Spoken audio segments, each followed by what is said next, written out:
Assalamualaikum warahmatullahi wabarakatuh. Izin memperkenalkan diri, nama saya Mesyufani Agnes dengan NIM 1194071. Di sini saya ingin mempresentasikan hasil tugas akhir, itu membuat proposal pada mata kuliah studi independen dengan judul Implementasi Manajemen Bandwidth menggunakan metode hierarchical token bucket atau HTB. Ruang lingkup bahasan yang ada pada eh, penelitian ini yaitu adalah latar belakang, rumusan masalah, batasan masalah, tujuan, landasan teori, dan metodologi. Satu, latar belakang. Perkembangan jaringan telekomunikasi turut berkembang dengan banyaknya penggunaan internet tersebut. Teknologi jaringan telekomunikasi yang sering digunakan di banyak tempat saat ini yaitu jaringan yang kabel atau wireless. Jaringan wireless yang dimaksud yaitu wireless fidelity atau WiFi. WiFi memiliki wireless access controller atau WAC yang digunakan sebagai pengatur atau konfigurasi akses poin. Besar bandwidth yang ada pada setiap akses poin berubah-ubah sesuai dengan banyaknya pemakaian dan jumlah penggunaan yang terhubung. Saat ini koneksi internet digunakan bersama-sama tanpa adanya batasan bandwidth, sehingga setiap user akan mendapatkan bandwidth secara penuh tanpa memperdulikan user lain. Sebenarnya inilah yang menjadi permasalahan utama pada penelitian ini. Apabila salah satu user melakukan download atau mendapatkan lebih besar bandwidth, maka user lain tidak akan mendapatkan bandwidth sedikit pun. Rumusan masalah. Yaitu bagaimana hasil manajemen menggunakan metode hierarchical token bucket. Lalu pada latar belakang tadi terdapat satu masalah utama yaitu bila salah satu user melakukan download maka bandwidth-nya akan lebih besar. Jadi user lain itu tidak akan mendapatkan bandwidth sedikit pun. Lalu ada batasan masalah. Batasan masalah di sini saya hanya mengimplementasikan manajemen bandwidth menggunakan metode hierarchical token bucket atau HTB. Lalu ada tujuan. Tujuan dari manajemen bandwidth ini sangat penting dalam pengaturan alokasi bandwidth yang akan diberikan kepada user untuk menghindari perebutan alokasi bandwidth yang ada di jaringan.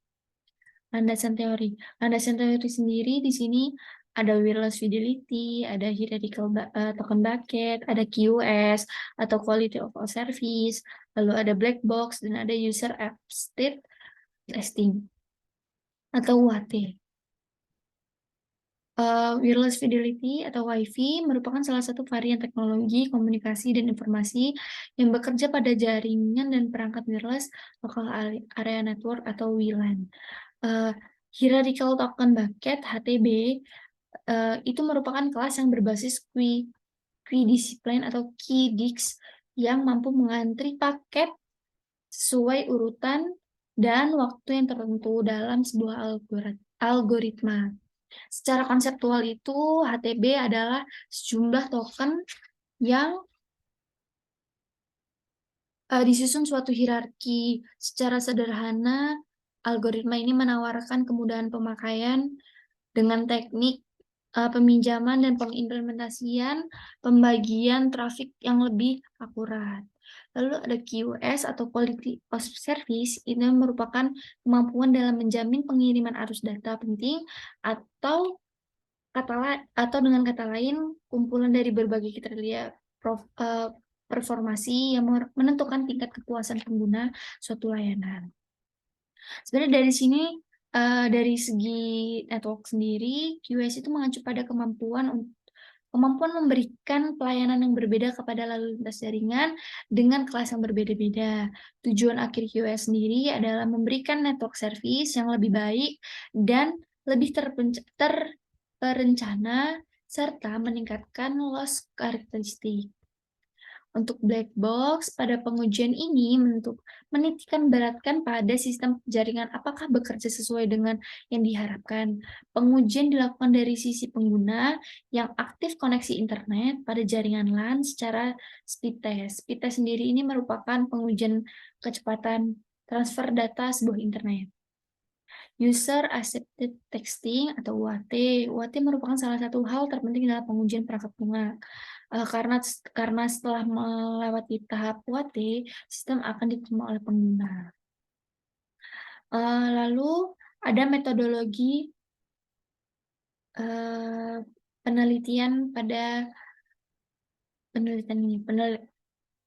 Peneliti ini melakukan metode analisis survei langsung terjadi pada apa saja yang terjadi pada jaringan wawancara jaringan yang terdapat di lokasi tempat penayangan terja eee, sedang berjalan melalui pengamatan maupun wawancara dengan menetapkan suatu standar tertentu. Di sini ada beberapa hal pada metodologi, yaitu ada analisis, desain, simulasi prototyping, implementasi, monitoring, dan pengujian. Analisis sendiri ini pada tahap awal ini melakukan analisis kebutuhan pengguna, analisis permasalahan yang muncul, dan analisis penggunaan bandwidth jaringan LAN dan WLAN yang sudah ada pada saat ini. Lalu ada desain, yaitu kita mendesain bagaimana topologi yang akan digunakan pada penelitian atau pada perangkat seperti handphone ataupun PC. Simulasi prototyping ini membuat dalam bentuk simulasi dengan bantuan alat mikrotik sebagai router board. Lalu ada simulasi prototyping, lalu ada implementasi. Dalam implementasi ini akan menerapkan semua yang telah direncanakan dan didesain sebelumnya. Monitoring, pada tahap monitoring merupakan tahapan yang penting agar jaringan LAN dan WLAN menggunakan manajemen bandwidth dapat berjalan sesuai dengan keinginan dan tujuan awal. Lalu ada pengujian, pengujian ini nih, dengan kata lain proses pengeksekusi suatu program dengan maksud menemukan ada tidaknya kesalahan eee, pada sesuatu yang diteliti atau yang disimulasikan. Sekian dari presentasi saya, bila ada kurang-kurangnya saya memohon maaf. Eee, saya akhiri, wassalamualaikum warahmatullahi wabarakatuh.